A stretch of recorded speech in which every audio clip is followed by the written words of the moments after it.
အတောင်ဖမကတ်တဲ့ပို့စွန်ကျူဟာအရှောင်ထွက်ဖို့တိုက်ပြီးတော့မှခက်ခဲ့တယ်။ရေမှန်းရှက်နဲ့စူးစမ်းမှုမရှိတဲ့သူဟာတိုးတက်ကြီးထွားအောင်မြင်နိုင်ဖို့မလွယ်ဘူး။အရှင်တွေအများကြီးယူနေရမှာဆိုလို့ကိုယ့်ရဲ့အိမ်မက်တွေအပေါ်မှာရက်တန်းလိုက်တာမျိုးတွေမလုပ်ပါနဲ့။မဟုတ်ရင်လေအဲ့ဒီအရှင်တွေကသူ့ဘာသာသူပုံသွားမှာမို့လို့ပဲ။ဒီတော့ရေမှန်းရှက်တစ်ခုအိမ်မက်တစ်ခုပန်းနိုင်တစ်ခုရှိလာပြီဆိုလို့ရှိရင်အရှင်တွေပေးရှင်ပေးရပါစေရအောင်ယူပါလက်မလျှော့လိုက်ပါနဲ့ကိုเจ้าနေတာတွေကိုသာလုံးမယ်ဆိုလို့ရှိရင်အရာအလုံးကိုကြော်လွှားသွားနိုင်ပါလိမ့်မယ်ကိုယ်နိုင်တဲ့ဝါပင်တစ်ပင်ဟာအမြဲတမ်းကိုင်ဖို့ကိုယ်ဖို့တွန်းကန်နေတဲ့သေရှာပင်ကြီးတစ်ပင်ထက်တန်မာပါတယ်ဆိုလိုခြင်းက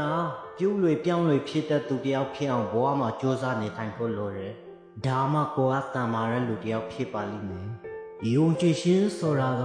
အာယုံတက်ခံနေလို့မောင်နေတဲ့အရှင်ကအလေးရောင်ကိုခံစားပြီးတော့အရှင်ဆိုနေတဲ့ငှက်တကောင်လိုပဲ။စွမ်းအန်နဲ့ဇွေရှိမုံကအရာအလုံးကိုအောင်နိုင်ရင်ငါရဲ့ဒီကဘာကြီးကိုမှဖြစ်တင်မှုဟာ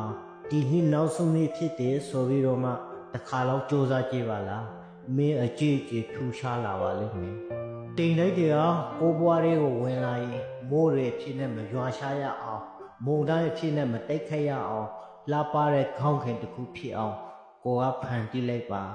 ခက်ခဲကြမ်းတဲ့လမ်းကကြည်ကြခန္ဓာမှုစီကိုခိုးဆောင်သွားနိုင်တယ်တရားမှာတစ်ခုကကိုဟာဒေါင်းလေးတောင်းမှာပဲကပ်ပြီးနေဖို့မွေးဖွားလာခြင်းမဟုတ်ဘူးဒီကဘာတစ်ခုလုံးကကိုရဲ့မွေးရင်းရဲ့ဖြစ်နေခွင့်ရှိတယ်ဆိုတာမမေ့ပါနဲ့